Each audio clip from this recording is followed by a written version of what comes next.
Olá, amigos queridos, amigas queridas, vamos lá então dar sequência aos nossos estudos aqui sobre o Tribunal do Júri agora.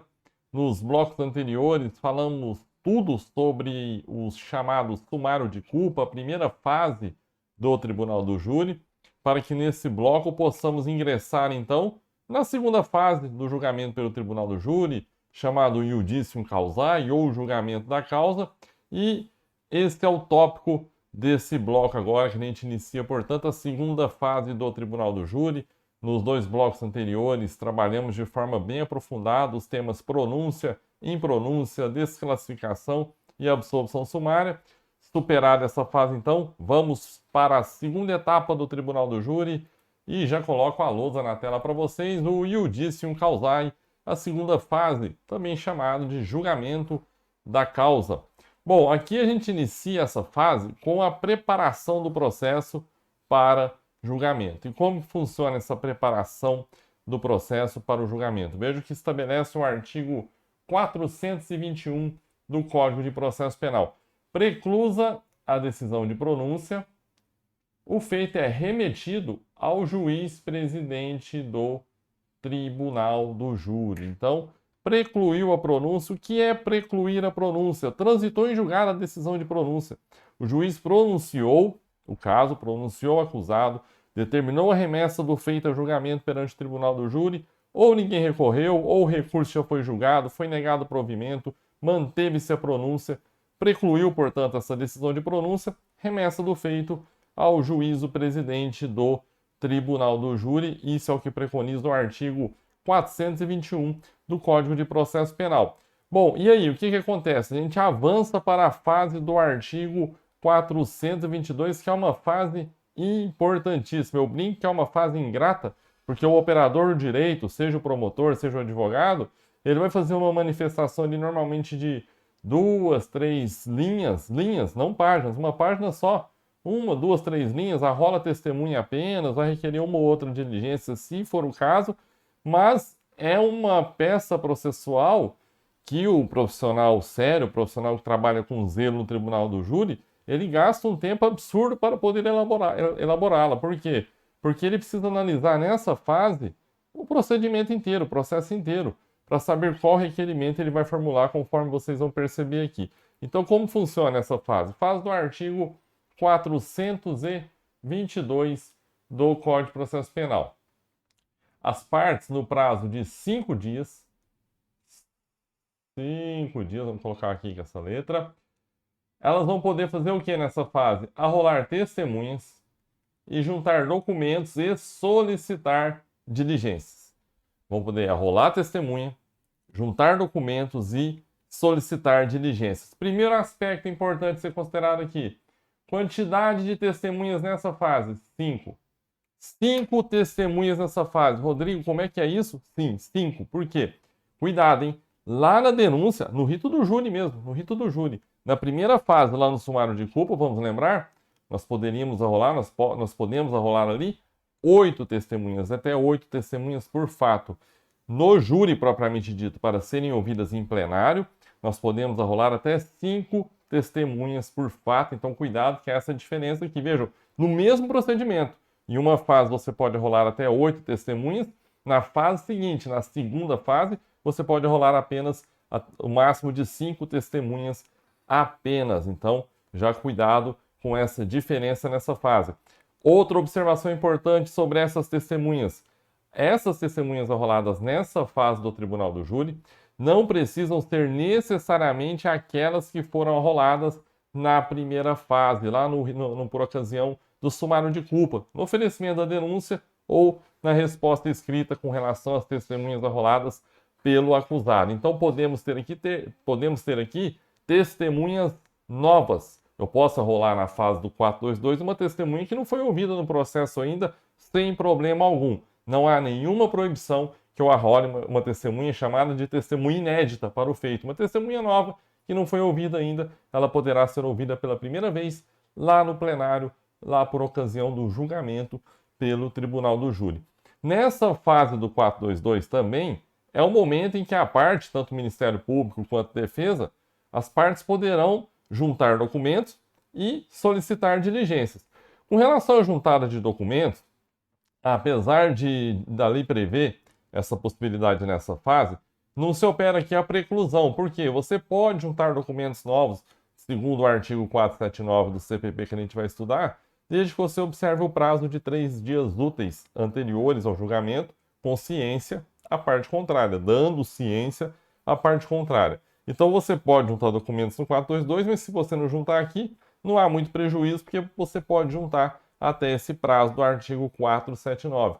Mas cuidado, você operador do direito, promotor, advogado e também estudante, concurseiro, com a solicitação de diligências, porque aquilo que você vai depender do judiciário para pedir uma diligência que você demanda a atuação do Poder Judiciário, o deferimento dessa diligência por parte do juiz, aí o momento oportuno e adequado é aqui, é no 422. Se você fizer uma solicitação posterior ao 422, o risco de você receber um indeferimento é muito grande. É muito grande, porque essa fase existe para isso, ela não está ali de enfeite, ela tem que ter uma finalidade. Com relação ao juntado de documentos, tudo bem, você até pode juntar depois, porque nós temos uma regra específica do 479 permitindo essa juntada com 3 dias úteis de antecedência. Agora, com relação a diligências que você depende da atuação do Poder Judiciário, não deixe para depois, peça agora no 422, porque depois o risco de indeferimento é muito grande. E a rolar testemunhas, então, nem se fala. O momento de rolar testemunhas é aqui no 422, não vai deixar para rolar depois. Não existe essa possibilidade também.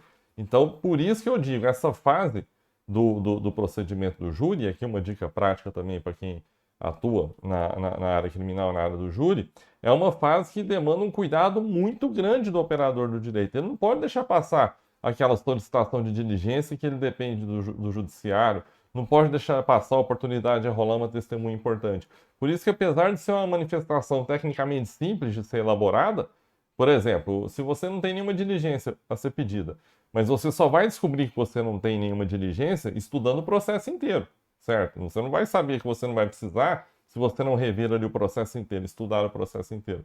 Se você não tiver nenhuma diligência, essa manifestação basicamente é o seguinte: meritíssimo juiz, na fase do artigo 422, vem requerer a oitiva das seguintes testemunhas em plenário. Aí você põe lá em caráter de imprescindibilidade, se você quiser arrolar essas testemunhas em caráter de imprescindibilidade.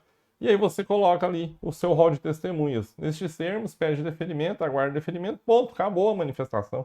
Ela tecnicamente é muito simples de ser feita, de ser elaborada, mas ao mesmo tempo que ela é simples para ser elaborada, ela demanda um estudo complexo do processo do júri para você não deixar passar a oportunidade de solicitar aquilo que realmente é necessário. Por isso que eu reputo essa fase aqui importantíssima no Tribunal do Júri. Eu, particularmente, tenho muito cuidado com essa fase nos processos em que eu atuo. Eu leio e releio o processo para saber se realmente não ficou faltando ali nenhuma diligência, nenhum requerimento importante para essa fase. E aí a gente supera a fase do 422 e o juiz vai fazer as suas deliberações. O que o juiz vai fazer logo depois dessa fase do artigo 422? Ele vai ordenar as diligências necessárias para sanar qualquer nulidade. Se houver alguma nulidade ali, ele vai fazer as diligências necessárias para saná-las, evidentemente. E aí entra o pedido das partes aqui. Esclarecer, ordenará as diligências para esclarecer fato que interesse ao julgamento da causa. Então, vai determinar a realização de diligências para esclarecer fato que interessa ao julgamento da causa. E não só isso, ele vai fazer nessa ocasião também um relatório sucinto do processo, um relatório bem objetivo do processo, sem dar sua opinião, evidentemente, sobre o mérito da causa, e determinando a sua inclusão em pauta da reunião do Tribunal do Júri. Essa é a regra do artigo 423 do Código de Processo Penal. Então é nesse momento que o juiz vai incluir o processo em pauta para o julgamento. Nesse relatório ali já vai sair a data, designa o dia tal para julgamento do caso perante o Tribunal do Júri. Esse é o momento, então, o juiz elabora esse relatório, a gente vai ver com uma cópia desse relatório entregue aos jurados no momento ali do júri, conforme a gente vai ver oportunamente, por isso que é um documento importante que o juiz tem que revesti-lo de objetividade, sem dar sua opinião pessoal sobre a demanda, um relatório sucinto, e ali ele já vai também designar o procedimento para julgamento perante o Tribunal do júri. E aí a gente avança no nosso estudo. Aí elaborou, a gente tem lá a lista anual de jurados, que irão participar do sorteio, dos 25 jurados, evidentemente, que deverão comparecer lá no dia nas reuniões periódicas de julgamento pelo Tribunal do Júri. E aí nós temos uma seguinte regra importante aqui.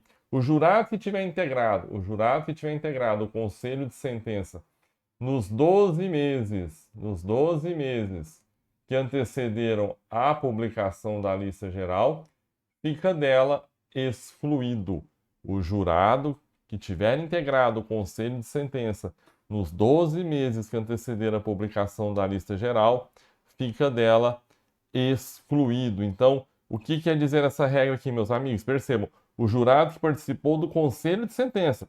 Então, não é o jurado que integrou os 25. Vejam bem, vamos relembrar que nós temos uma lista anual de jurados, que vai, a quantidade de jurados nessa lista vai variar de acordo com o tamanho da comarca, tá certo? Mas aquela lista maior, com 400, 500, 600 jurados, a depender do tamanho da comarca. Dessa lista haverá um sorteio de 25 jurados. Esses 25 jurados participarão da reunião periódica. O que é a reunião periódica? Aquela reunião mensal. Então, dependendo da comarca, pode ter um júri por semana, 2 júris por semana. Então, essa reunião consiste nessas sessões de júri no decorrer de um mês. Então, por exemplo, na comarca onde eu trabalho, quando tem reunião periódica do júri, nós temos normalmente um júri por semana. Então, 4 júris em um mês, dependendo do mês, 5 júris em um mês. Então, os jurados, os 25 jurados sorteados, eles terão que estar ali presentes nessa reunião, nos 5 julgamentos daquele mês. Só que quem está excluído dessa lista geral nos 12 meses subsequentes à participação é o jurado efetivamente sorteado e que participa do julgamento, ou seja, aquele que compõe as cadeiras, as 7 cadeiras do júri por ocasião do julgamento perante o Tribunal Popular. Então, essa exclusão não é de um dos 25 jurados que foram sorteados daquela lista geral, não. Só está excluído dos 12 meses posteriores aquele jurado que efetivamente integrou o conselho de sentença, que participou ali entre os 7 jurados de alguma daquelas sessões no julgamento de alguma daquelas causas submetidas ao júri. Então, essa é a regra que determina a exclusão desses jurados. E outra regra importante que eu trouxe aqui para vocês é a possibilidade de impugnação da lista geral de jurados, que está prevista lá no artigo 581, inciso 14 do Código de Processo Penal, a possibilidade de interposição do recurso em sentido estrito contra a lista geral de jurados. É possível, então, ao cidadão impugnar essa lista por meio de recurso em sentido estrito. Essa é a regra do artigo 581, inciso 14 do Código de Processo Penal. Então anotem essa dica do recurso de distrito e vamos avançar no nosso tema aqui. Falaremos agora da organização da pauta do Tribunal do Júri. Basicamente, a ordem de preferência dos julgamentos. Ela é estabelecida lá no artigo 429 do Código de Processo Penal. Então tem que haver uma preferência, a coisa não pode ser bagunçada. Olha, se eu tenho vários processos aqui para designar a data para a realização do júri, eu preciso ter uma regra de qual vai ser a ordem de preferência que eu devo seguir. E o CPP estabelece. Primeira regra a ser seguida, preferência. Acusados presos, evidentemente. Então, se eu tenho um processo de um acusado preso e um de um acusado solto, o do acusado preso efetivamente terá preferência na ordem de julgamento. Dentre os acusados presos, serão aqueles que estiverem há mais tempo na prisão. Então, se estivermos diante do julgamento, a necessidade de marcar o julgamento de casos envolvendo 2 acusados presos, nós vamos ver, no caso, qual deles está preso há mais tempo. Aquele que estiver preso há mais tempo terá preferência nessa ordem de julgamentos. E depois, a última regra, havendo empate também nesse critério aí, acusados presos ao mesmo tempo, desde a mesma data, por exemplo, aí a regra é de quem foi pronunciado primeiro. Então, vem o inciso 3 aqui, na verdade o nosso 1 ficou aqui em cima, né? Ficou desmembrado, 1 do 3 aqui, vamos pôr aqui, mais um aqui, meu Deus, que letra! O professor apanha muito dessa mesa digitalizadora aqui para fazer um traço reto. Ele simplesmente não vai um traço reto. Mas enfim, aqui nós temos o inciso 3, amigos.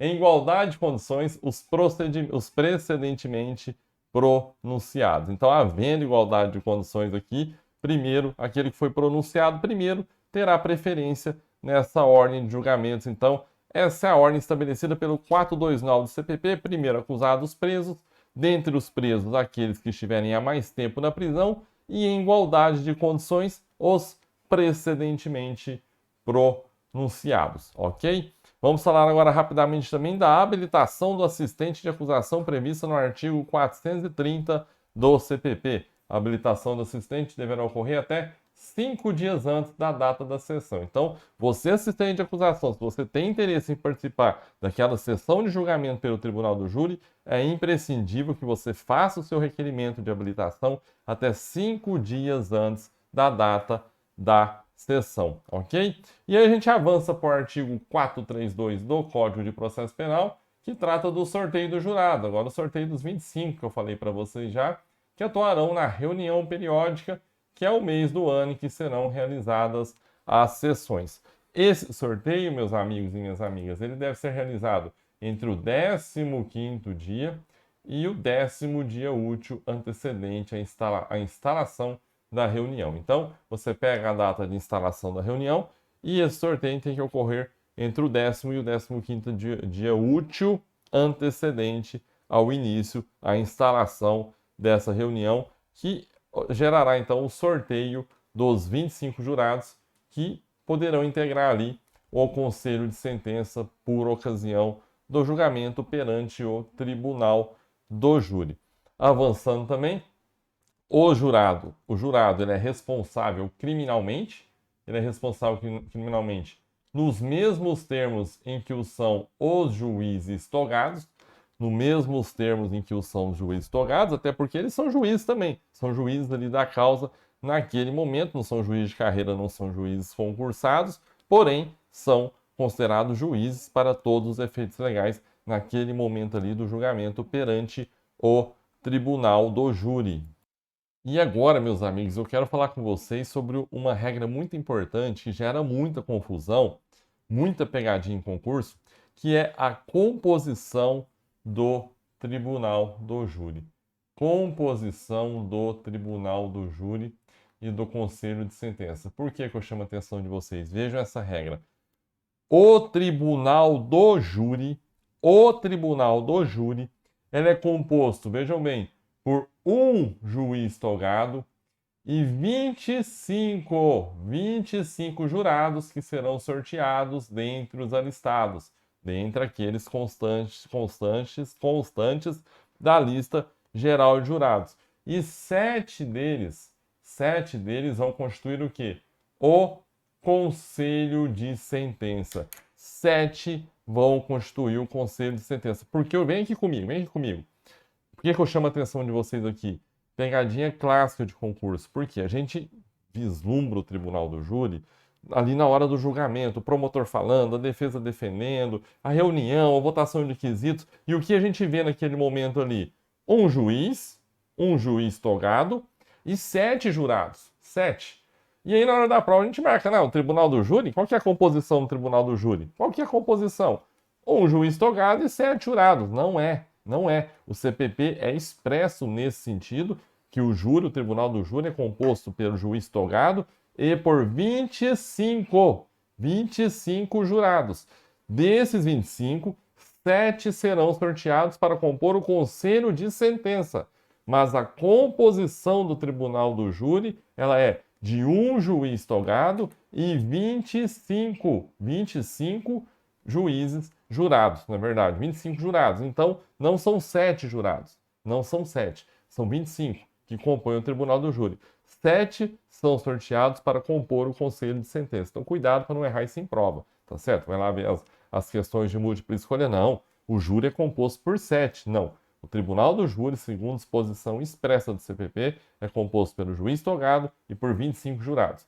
7 deles vão integrar o Conselho de Sentença, mas 25 integram o Tribunal do Júri. Fiquem espertos, então, com essa regra, porque isso é pegadinha clássica de concurso, mas apesar de ser clássica, muita gente ainda cai nesse tipo de pegadinha. E os jurados têm também ali alguns impedimentos, lá no artigo 448 do CPP. O principal deles é alusivo a parentesco entre eles. Um jurado não pode ser parente do outro, cunhado, sobrinho, tio, irmão. Não pode ali ter essa relação de parentesco. O juiz tem que adverti-los nesse momento ali. É a regra do 448 do CPP. Depois vocês podem dar uma conferida no rol de impedimentos que temos ali. E também as regras gerais para juízes, inclusive sobre suspeições e incompatibilidades. Então, as regras de impedimento, suspeição e incompatibilidade dos juízes de carreira, dos juízes togados, se aplicam também aos jurados. Fiquem bem atentos a essa regra também. Além disso, o CPP disciplina o seguinte, que não poderá servir o jurado que, primeiro, tiver funcionado em julgamento anterior do mesmo processo. Rodrigo, me explica isso melhor. Eu explico. Vem aqui comigo. Imaginem que nós tivemos um procedimento do júri, transcorreu normalmente, tivemos ali o julgamento.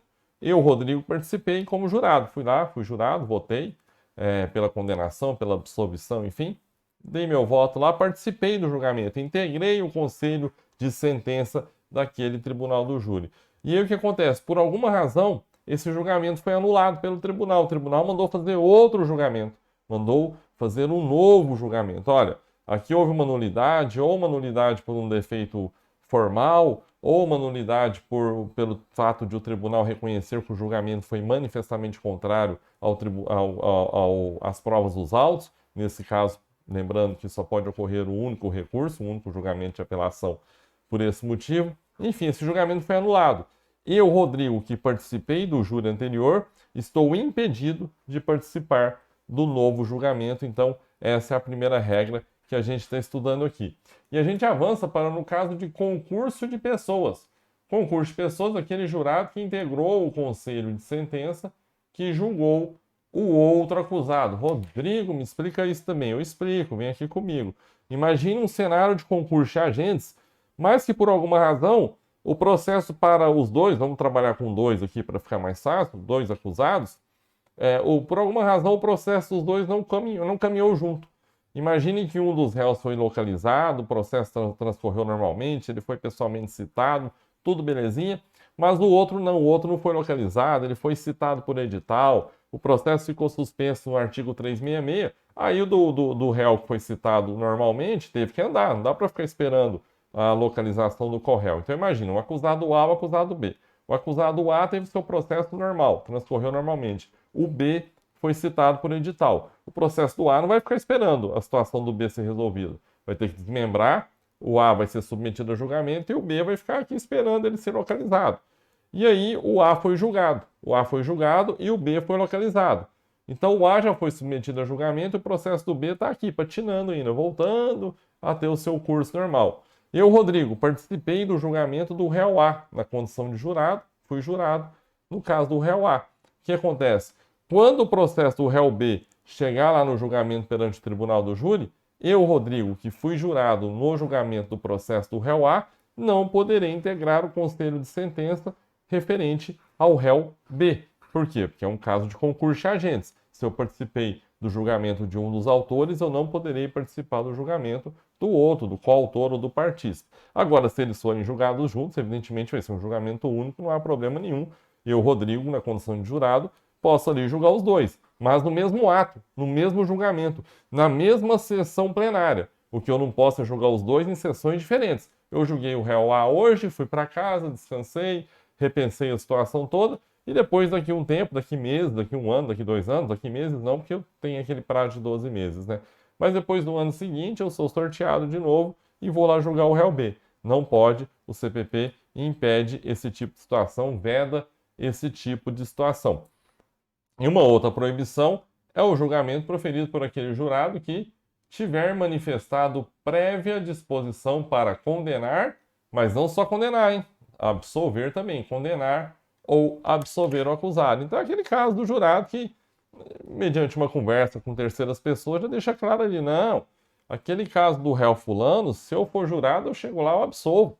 Eu acho que foi uma baita injustiça o que fizeram com ele naquela situação, ou não, chegando lá, eu não quero nem saber, eu vou condenar mesmo.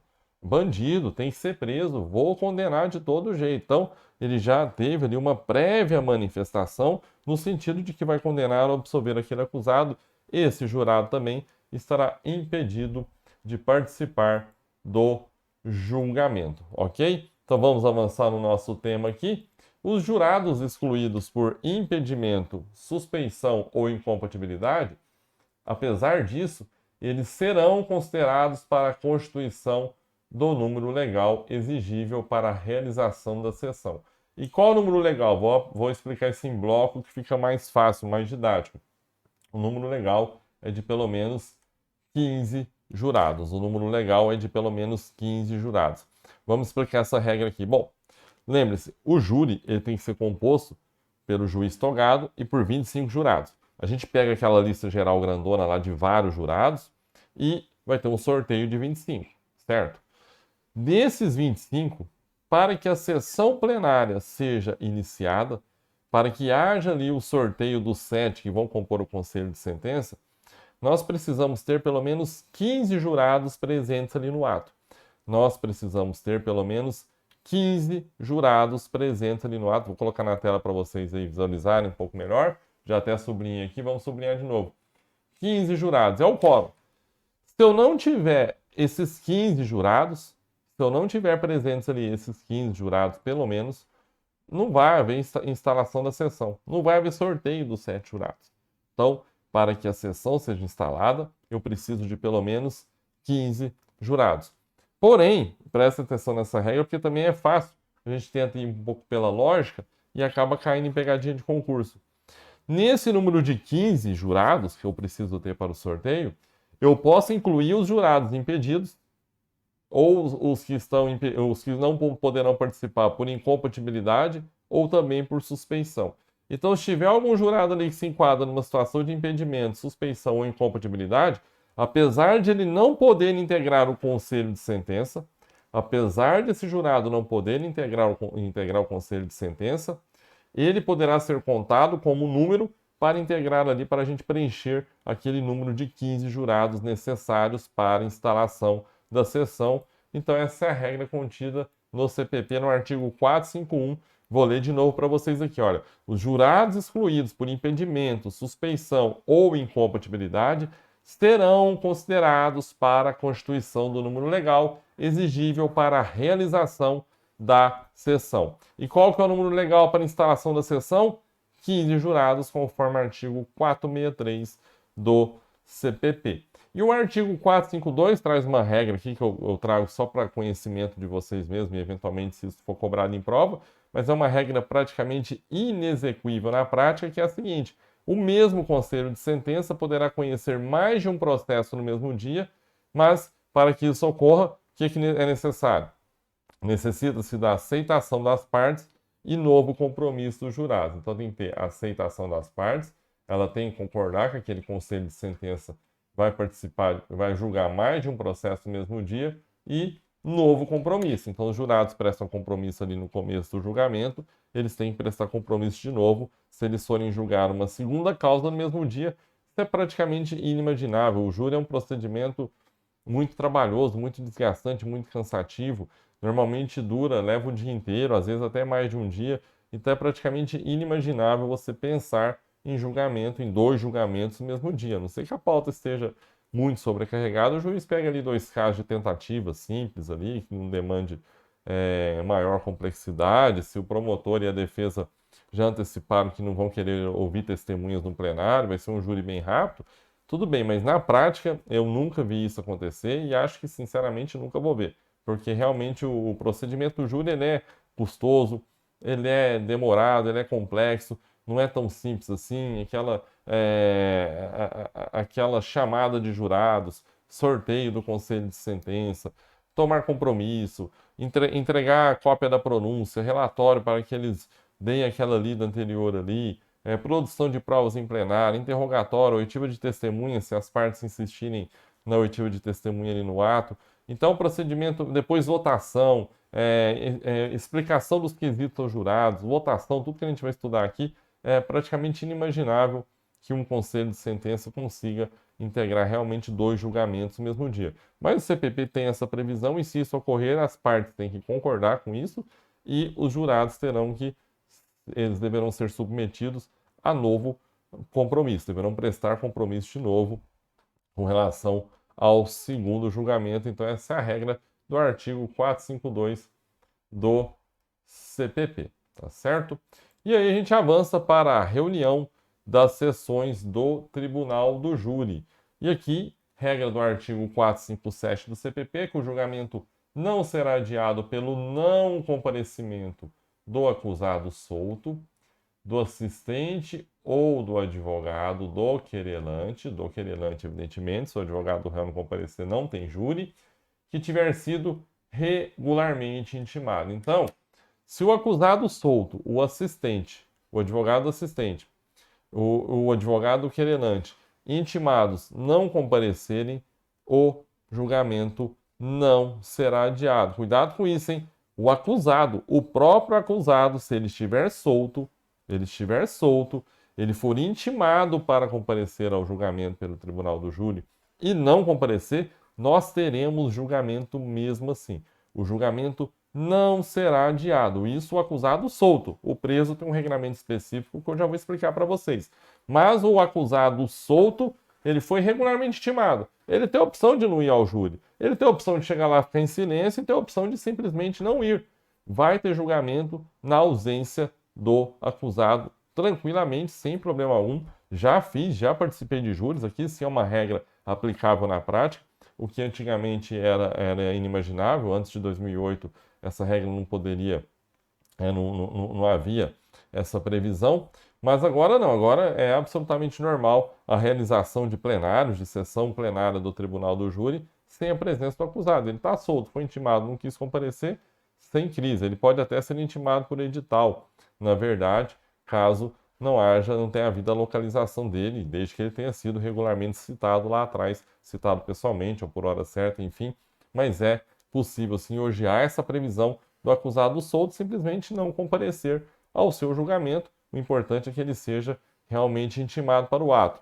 Agora, se ele estiver preso, se ele for preso e o sistema penitenciário não o conduziu até a sessão plenária, aí sim, meus amigos e minhas amigas, o julgamento será adiado para o primeiro dia desimpedido da mesma reunião, salvo se houver pedido de dispensa de comparecimento, mas prestem bem atenção, subscrito por ele, ou seja, pelo acusado preso e pelo seu defensor. Então, vejam, se o acusado solto ele tem o direito de não comparecer ali no julgamento, e aqui o CPP não exige nenhuma formalidade legal para tanto, basta que ele seja intimado. Foi intimado, não compareceu, um abraço, júri que segue.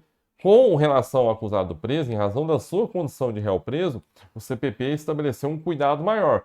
Olha, acusado preso, você tem o direito também de não comparecer ao julgamento. Nós não vamos suprimir esse direito seu. O acusado solto tem o direito de não comparecer, você também vai ter esse direito. Mas para a sua segurança, para que você exercite esse direito de não comparecer ao seu julgamento, o que eu preciso? Eu preciso de uma assinatura sua, de um requerimento de dispensa de participação sua, assinado por você e também pelo seu advogado. Não basta o advogado do preso que ela fala, meu cliente não quer participar desse júri. Se não tiver a assinatura do acusado preso, esse júri será adiado. Não basta também a assinatura apenas do preso. Olha, tem aqui a assinatura do acusado preso dizendo que ele não quer participar. Mas espera aí, tem a assinatura do advogado dele concordando com a não participação dele? Não, não tem. Então o júri vai ser adiado. Então prestem bem atenção. O preso, assim como o solto, ele tem o direito de não participar do júri, se ele quiser. Sem crise, sem problema algum. Mas o solto, o CPP, como ele está solto, o CPP não exige formalidade. Olha, foi intimado, não compareceu, beleza. O júri segue. Agora, preso, vamos resguardar um pouco mais seus direitos aqui. Como você está preso, você pode até não participar. Mas faça uma solicitação de dispensa assinada por você e também, não é ou, é e, por você e por seu advogado. Aí tudo bem, é possível a realização também do julgamento do júri do acusado preso na ausência do acusado preso. Então imagina, pergunta de concurso. Doutor, é possível o julgamento é pelo tribunal do júri na ausência do acusado preso? Sim, excelência, é possível, desde que ele seja regularmente intimado para tanto e desde que o pedido de dispensa seja formulado por ele e por seu advogado, ou seja, seja subscrito por ele e por seu advogado. Nesse cenário, é possível realizar o julgamento do acusado preso na sua ausência. Fora isso, não. Fora isso, ele vai ter que estar ali no julgamento, ou senão o julgamento será adiado para o primeiro dia desimpedido da mesma reunião. Então, essa é a regra. Sorteio dos jurados. Sorteio dos jurados. Como funciona o sorteio dos jurados? Como antecipamos, e vocês sabem, nós temos o sorteio aqui de 7 jurados. 7 jurados para integrar o tribunal do júri? Não. O tribunal do júri, repito, é composto pelo juiz togado e por 25 jurados. 7 jurados são sorteados para integrar o conselho de sentença. 7 jurados, vem aqui comigo, são sorteados para integrar o conselho de sentença. Vou repetir. O tribunal do júri é composto por um juiz togado e 25 jurados. 7 são sorteados para integrar o conselho de sentença. E por ocasião do sorteio, o juiz vai tirar o nome, jurado fulano de tal, e aí abre-se a possibilidade de recusas pelas partes. Abre-se a possibilidade de recusas pelas partes. As partes poderão recusar. Olha, excelência, esse jurado, eu não tenho interesse que ele participe do julgamento. E aí nós temos 2 tipos de recusa. Nós temos as recusas motivadas e as recusas imotivadas. Anotem aí que as recusas imotivadas, elas recebem também o nome de recusas, as recusas imotivadas recebem também o nome de recusas peremptórias. Anotem aí, anotem aí. Os jurados, a recusa aos jurados, a recusa imotivada aos jurados, também recebe o nome de recusa peremptória. Beleza? Anota essa dica. Então, como funciona isso? Bom, primeiro aspecto importante que você deve anotar aí também. Quando o juiz tira o nome do jurado, ele vai perguntar primeiro para a defesa se ela recusa ou não aquele jurado. Primeiro para a defesa. Anotem isso porque é o único momento do processo penal, é o único ato do processo penal que a defesa fala antes da acusação. É o único ato do processo penal que a defesa vai falar antes da acusação. Por quê? Pelo princípio da ampla defesa, evidentemente, a defesa normalmente fala depois. Perguntas para o réu, quem faz depois? A defesa. Alegações finais das partes, quem faz depois? A defesa. Por quê? Porque eu me defendo de algo que eu estou sendo acusado. Não tem como eu me antecipar e eu me defender primeiro para que depois a parte venha e me acuse. Isso é desdobramento lógico de todo o arcabouço procedimental do processo penal, não só do processo tribunal do júri, mas de todos os procedimentos. Muito bem. Aqui, nas recusas de jurados, essa ordem é invertida. Ela é invertida. Quem fala primeiro aqui é a defesa, então tem essa peculiaridade também. E aí nós temos as recusas motivadas, ou seja, olha, excelência, eu recuso esse jurado porque ele é amigo íntimo do réu, ele é amigo íntimo do promotor, amigo íntimo do advogado, ou porque esse jurado, ele é irmão da jurada que já foi sorteada aqui antes, então aí esse segundo vai ter que ser excluído. Essa recusa motivada, ou seja, com base num impedimento, numa suspeição ou numa incompatibilidade decorrente da lei, essa recusa motivada, a lei não limita a sua quantidade. Eu posso recusar quantos jurados aparecerem ali com essa carga de impedimento, suspeição ou incompatibilidade. Se todos os jurados estiverem impedidos, suspeitos ou com alguma incompatibilidade, eu posso impugnar todos. Então não existe o número legal, até por uma razão lógica. Não dá para eu limitar, olha, tá bom, eu posso excluir 3 ali parentes do réu. Agora, como eu já excluí 3, os outros que são parentes podem vir também. Não faz sentido. Então, essa recusa motivada, a lei não estabelece um número legal, um número máximo. Eu posso recusar quantas forem necessárias, quantas pessoas forem necessárias. Agora, as recusas imotivadas, também chamadas de recusas peremptórias, essas não. Essas, a lei estabelece o limite de 3 recusas para cada parte. 3 recusas para cada parte. Então, cada parte, o advogado e depois o promotor, pode recusar até 3 pessoas ali que forem sorteadas para integrar o conselho de sentença, sem explicar por quê. Sem explicar por quê. Por mera estratégia acusatória ou defensiva. Olha, por alguma razão, eu entendo que o jurado não deve participar. Você fez ali uma pesquisa anterior do conselho dos jurados que fazem parte daquela lista de 25, e por alguma razão você entendeu que aquele jurado ali não é uma pessoa adequada para estar ali, só que não é uma pessoa adequada não por impedimento, suspeição, incompatibilidade, por alguma estratégia sua mesmo, como promotor ou como defensor, e você pode recusar sem dar as suas razões. Ou não, esse júri aqui eu quero compor com a maioria de pessoas do sexo feminino ou do sexo masculino. Imagine um crime de feminicídio, há uma tendência prática da defesa buscar ali uma composição maior masculina, do Ministério Público buscar uma composição maior feminina. E então você pode recusar os homens, por exemplo, sem justificar. Por quê? Essas são as recusas peremptórias. Para essas, a lei limita até 3 para cada parte. 3. Recusas motivadas, não há limite. Recusas imotivadas, também chamadas de peremptórias, nós temos o limite de 3 recusas para cada parte. Anotem isso aí. E aí, se diante da quantidade de recusa, a quantidade absurda de recusa ali, nós não conseguimos formar o conselho de sentença com 7 jurados, opera-se aquilo que a doutrina chama de estouro de urna. É o famoso estouro de urna. Olha, teve tanta recusa, mas tanta recusa pelas partes, tanto motivadas quanto imotivadas, que nós não conseguimos chegar ao número de 7 jurados. Nós não conseguimos chegar ao número de 7 jurados. E em razão disso, o que tem que acontecer? O conselho de sentença, aquela sessão não terá prosseguimento, será dissolvida, e aí vai haver a dissolução dessa sessão e marcar uma nova data, inclusive com convocação de jurados suplentes, nesse caso aí que ocorrer o chamado estouro de urna, tá certo?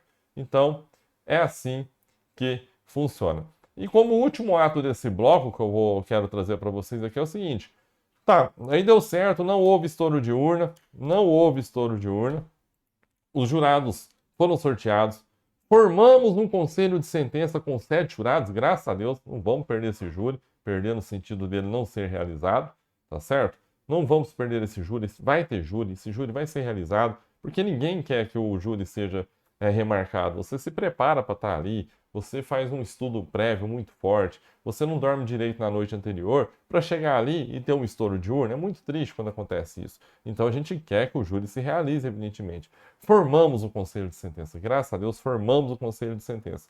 Integrou o conselho de sentença, o juiz vai ali, vai ler as advertências aos jurados, as advertências, na verdade, até antes mesmo do sorteio, mas depois vai fazer a exortação, que eles vão prestar compromisso, de julgar a causa ali com compromisso, seriedade, com imparcialidade, e aí os jurados receberão o quê? Eles vão receber cópias do quê?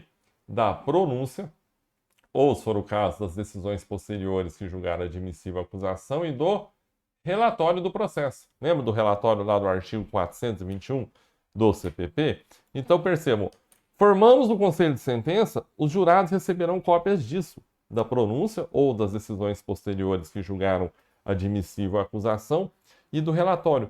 Por isso, meus amigos e minhas amigas, que a gente falou lá na decisão de pronúncia da importância do juiz adotar uma linguagem sóbria por ocasião da pronúncia. Por isso que é importante nós, como promotores e advogados, analisarem bem quando tomar ciência da decisão de pronúncia para ver se não há ali um excesso de linguagem, a chamada eloquência acusatória. Por quê? Porque o jurado vai receber cópia dessa pronúncia. Então imagine que o juiz carregou demais na tinta. Há plena certeza desse magistrado que o acusado matou a vítima e que ele não agiu em legítima defesa. Imagina o jurado lendo aquilo ali. Ele falou, opa, é a opinião de um juiz togado, um juiz que entende de processo, que entende de avaliação de provas. Ele está falando que foi o réu que matou? Quem sou eu para falar que não foi? Ou o contrário, olha, o juiz fala, eu acredito seriamente que não foi o acusado que matou a vítima, mas como o tribunal do júri é o competente, eu vou remeter o julgamento ao tribunal do júri mesmo assim. O jurado lê aqui e fala, bom, se o juiz que é concursado, vive disso, trabalha com isso, examinou as provas, entendeu que ele tem praticamente certeza que não foi o réu que matou, por que eu, jurado, que sou leigo, que autoridade eu tenho para entender de forma contrária? Então, a pronúncia pode gerar uma influência indevida nos jurados e eles recebem cópias. E na prática, o que acontece? No começo ali, o juiz fala, olha, vocês terão aí alguns minutos para analisar essa documentação, porque na pronúncia ali vai ter normalmente um resumo do que as testemunhas falaram, das provas produzidas. Então, uma forma importante que o jurado vai sentar ali e conhecer minimamente o processo, porque não há tempo hábil para o jurado chegar ali e examinar o processo inteiro, evidentemente. Ele pode até solicitar no curso do julgamento, conforme a gente vai ver, a análise de algumas peças, mas na prática é inviável. Você, ó, jurado, toma aqui o processo inteiro, é esse caso aqui que você vai julgar, tá? Leia da primeira até a última folha e quando você estiver pronto a gente julga. Não dá. Então, o que ele recebe ali inicialmente é esse documento, é a pronúncia e o relatório. Por isso que a gente tem que ter esse cuidado com a pronúncia, de não ter excesso de linguagem, e o relatório também ser feito de forma sucinta e objetiva. Beleza? Amigos, a gente avançou aqui por 45 minutos nessa primeira etapa da segunda fase do Tribunal do Júri, do Iundício Causai. É uma etapa aqui de um trabalho mais administrativo, burocrático do cartório judicial normalmente, para que os atos processuais sejam praticados até o momento ali da gente chegar nesse ponto que eu acabei, que a gente parou aqui agora, no sorteio do Conselho de Sentença, na apresentação para eles ali da pronúncia e do relatório.